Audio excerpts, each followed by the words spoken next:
your seniority by your service computation date. And I was telling you it was because of that when they started doing the downsizing, I didn't know this at the time, but when they started doing the downsizing and we started getting the news that we were losing positions, I got concerned, obviously, because I was the newest person in the position. And I just thought, hey, you know, that's what they say, last one hired, first one fired. And I was okay with it because I knew that God would provide for me. But I had a surge of faith when they started talking about it. Have you ever had a surge of faith? Yeah. Against all odds, I said, oh no, Yes. God gave me this job, so anybody leaving it won't be me. Right. I don't know if you've ever had that surge of faith. Come on.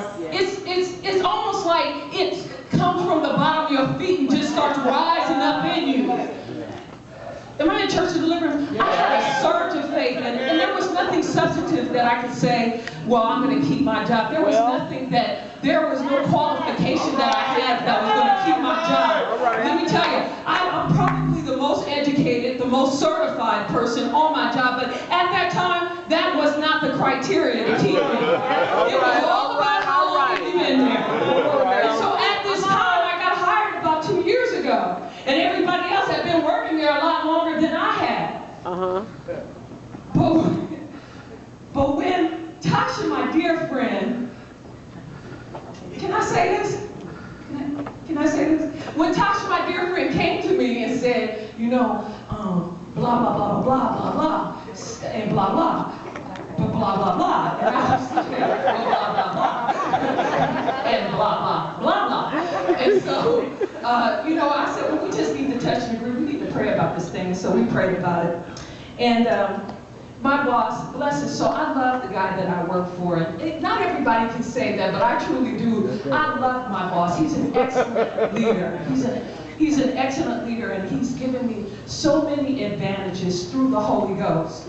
Did y'all hear me? Yes. Yes. Through the Holy Ghost, God has used him to bless me. And I thank God for that. But my boss was trying to keep me, but they told him who he was going to get rid of. Okay. Is that right? And so when I realized that they were looking and investigating me, trying to figure out what they were going to do with me, Tasha comes over to my office. She goes, are you sure? Can you check this? Can you make sure that your date is blah, blah, blah? And I was like, how am I supposed to find that out? I don't even know where the date came from. And she said, blah, blah, blah, blah, blah, blah, blah. And the bottom line is that when it all was said and done, because of a decision I had made so many years ago, God manifested a promise to me that day. Amen. And they said, you're going to move this person here, but you get to stay. And I was thanking God. That made me think about something else that happened to me while I was at the Christian Academy. We used to have a Christian Academy alumni. I know y'all got a little thing on Facebook where y'all be trying to clown us. We're not even going to talk about that right now. Y'all remember when we used to do etymology? Hello? Anybody remember etymology? I love etymology. Etymology is the study of word origins and their history. And I know most of the people in here have said, I don't like to read, but I love to.